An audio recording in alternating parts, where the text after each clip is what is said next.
এই যে সয়াবিনগুলোকে আমি উষ্ণ গরম জল করে ভিজিয়ে রেখেছিলাম, তারপরে ঠান্ডা জলে ধুয়ে ছেঁকে রেখেছি। আর এখানে পাটিতে পোস্ত আর চালমগজ দেখতে পাচ্ছ ভিজিয়ে রেখেছি। আর এখানে আমি আলু কেটে রেখেছি। এই যে কড়া গরম হয়ে গেছে, এবারে আমি তেল দিয়ে দেবো কড়াইতে।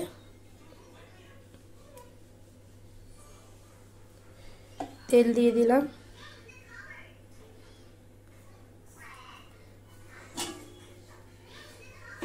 সয়াবিনগুলোকে একটু ফ্রাই করে নেব। চলো, কড়া গরম হয়ে ধোঁয়া উঠতে আরম্ভ করে দিয়েছে। এবার সয়াবিনগুলোকে দিয়ে দিলাম।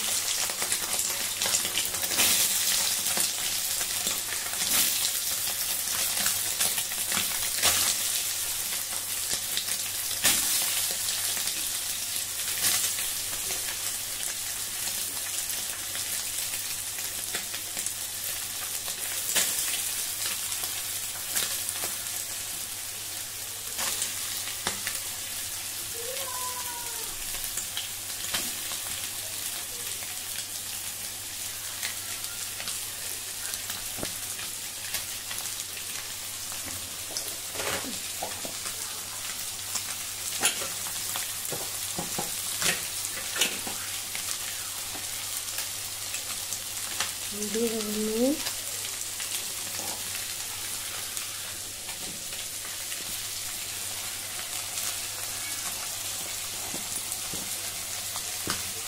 আর দিয়ে দেবো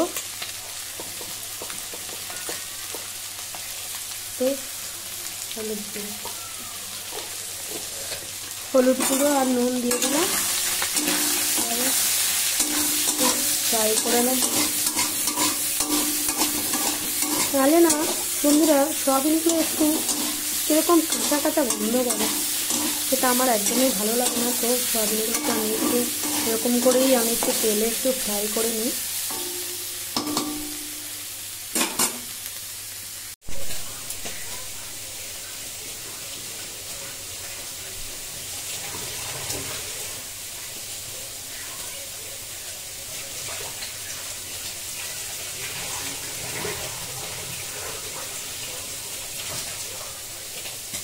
আলুটাকে ধুয়ে দিলাম।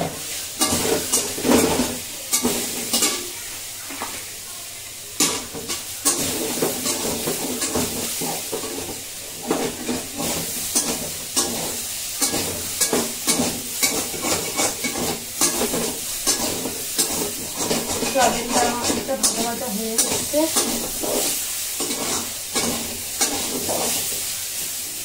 এবারে নামিয়ে নেবো।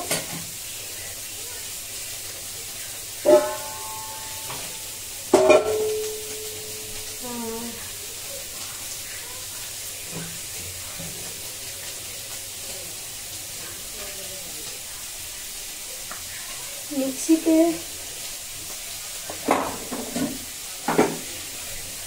আদা, পোস্ত আর চালমগজের একটা পেস্ট বানিয়ে নেবো আমি। তার জন্য চালমগজের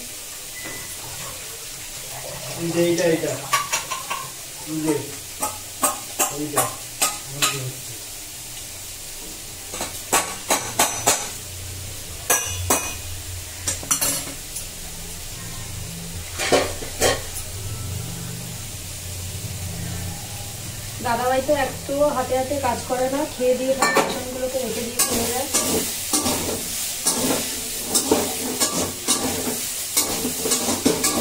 সবকিছু একভাবেই সামলাতে হয়।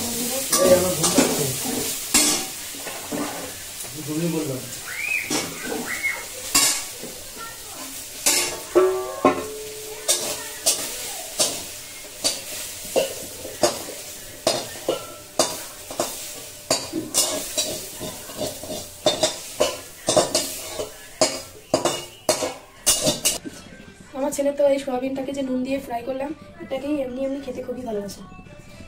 আবার একটু তেল দিয়ে দিলাম, দিয়ে আলুটাকে ফ্রাই করে দেবো। আলুটা ফ্রাই হতে হতে ততক্ষণ আমি পেস্টটা বানিয়ে নিই।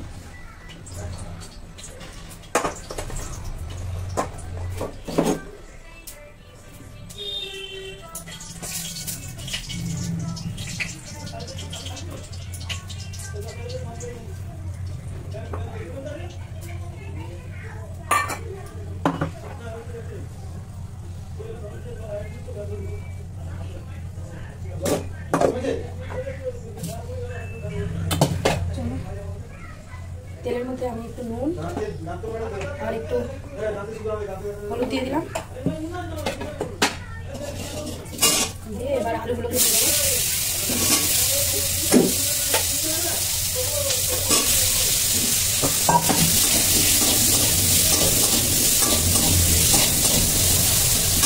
চলো কতক্ষণ আলুটা ভাজা হোক, ততক্ষণ আমি পেস্টটা বানিয়ে নিই।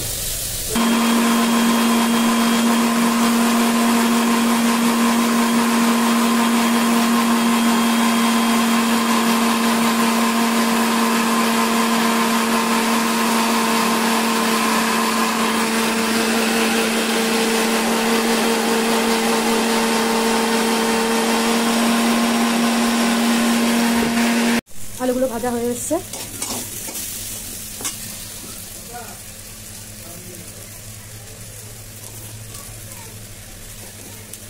এবারে নামিয়ে দেবো। এবারে কড়াইতে তেল দিয়ে দিলাম, তেলটা গরম হোক, তারপরে দেবো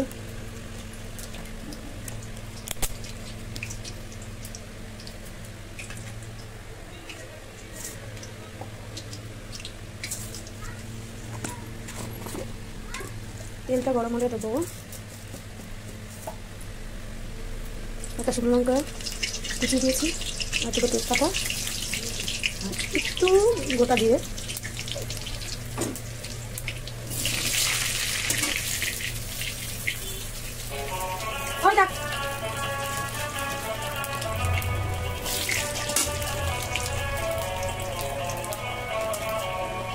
একটা টমেটো দিয়ে দেবো।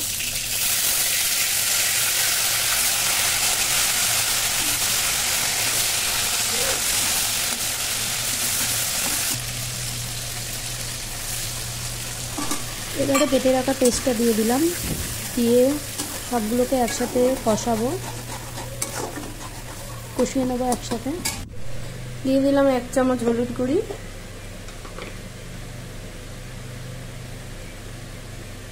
রান্না করতে গিয়ে একটা কাণ্ড হলো, লঙ্কার গুঁড়ো দিতে যাবো দেখি ডিব্বা খালি, আবার লঙ্কার গুঁড়ি আনতে পাঠিয়েছি।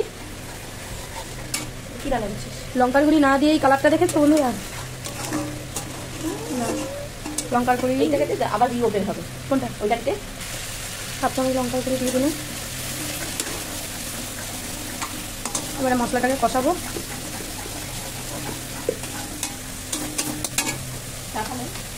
না রে খাওয়া যে যার পরিমাণ মতো নুন দিয়ে দেবো।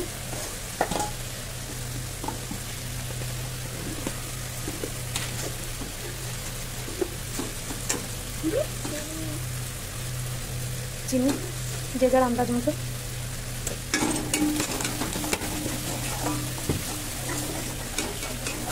এবারে সয়াবিন আলুটা দিয়ে দিলাম।